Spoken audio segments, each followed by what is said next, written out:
Sziasztok, üdvözöllek benneteket, és az eddigiektől eltérően most a Method Feeder pontyhorgászoknak szeretnék egy igazi csemegével szolgálni.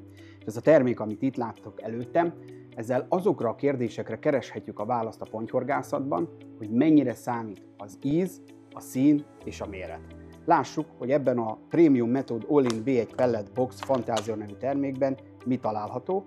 Benne van 400 g pellet, amiről érdemes tudni, hogy 4 különböző pellettípus van benne, és 2 különböző méret. Mint látjátok, van hozzá egy folyadék, amiben egy koncentrátum van, tehát ismétlem még egyszer koncentrátum, ami 50 ml, tehát nem kifolyt a dobozba, hanem szándékosan ennyi van benne, amit mint itt látjátok a címke oldalán 100 ml tóvízével kell felönteni.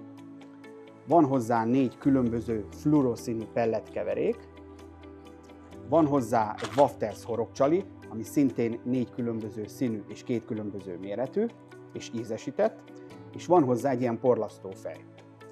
Nézzük meg, hogyan kell ezt a terméket bekeverni.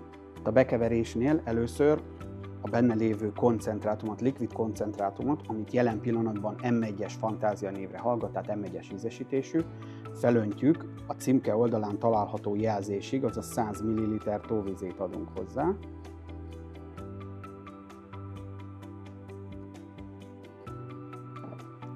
Ráteszem a kupakot, és jól összerázom. Ez azért fontos, mert ha külön-külön öntenétek rá a pelletre, akkor nem egyenletesen oszlaná rajta, és nem egyenletesen szívná fel. Így viszont jól összerázva egyenletesen tudjuk elönteni rajta. Ráteszem a fedelet, és jól összerázom.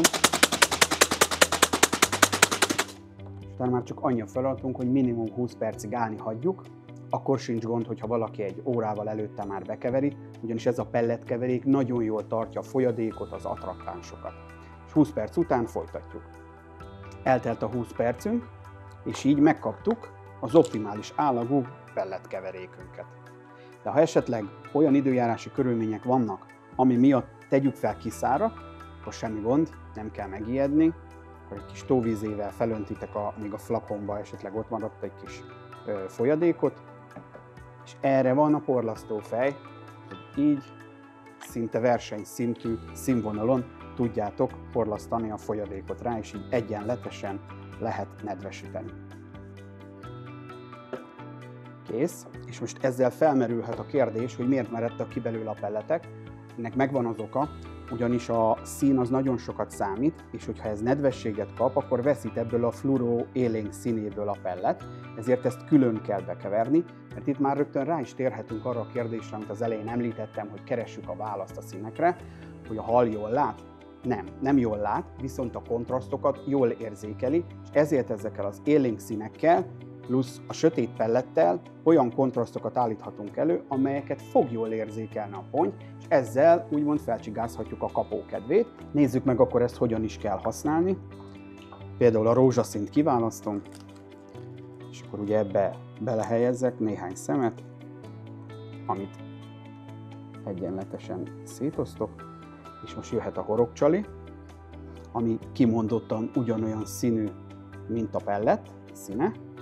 Ez így harmonizálni fog, belehelyezzem a horogcsalit közzé, beleteszem a pelletkeveréket,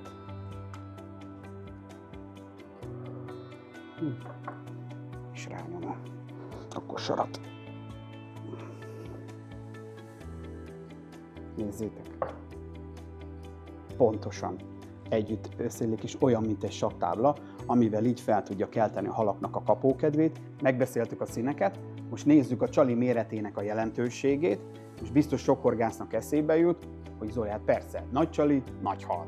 De azért ez nem mindig igaz, ugyanis ha a légnyomás lecsökken 1000 hektopaszkál alá, akkor a pontyoknak a kapókedve jelentősen lecsökken, és ilyenkor csak óvatosan szívogatnak, és ilyenkor van jelentősége az egyre kisebb átmérőjű csaliknak. Ugye kétféle méretet említettem, 8-as átmérőjűt helyeztem ide bele, és van található benne 6-os átmérőjű Wafters, ami a Wafters az azt jelenti, már tudjátok, hogy ki van könnyítve, tehát nem olyan mértékben lebeg, mint egy pop-up, fog lebegni, de csak nagyon enyhén, és aki még tovább szeretné faragni, akkor akár lefaraghatja 5-ös vagy 4-es átmérőre is, ezzel is az ilyen speciális helyzetekben kihasználva a csali adta lehetőséget. És akkor most térjünk rá az aromásításra.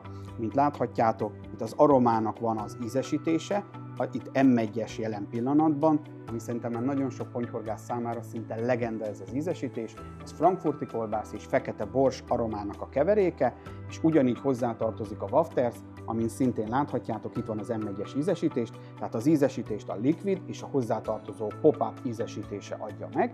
Ez további 3 ízesítésben lesz kapható, ami ananászos, embutrikos, ami az embutrika vajsavat jelenti, ezt is nagyon sokan ismeritek a meleg vízben, hogy ez mennyire hatékony, és végül az észlop worm, ami csalifélre kivonatot jelent, és ez polip és tintahal aromával van keverve.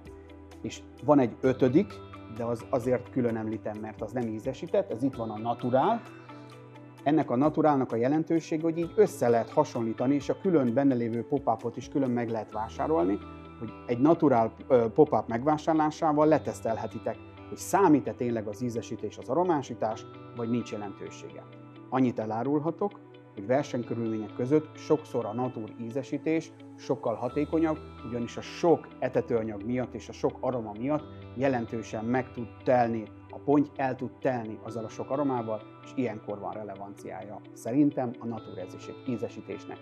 De próbáljátok ki, teszteljétek le, és osszátok meg ti is velünk a véleményeteket.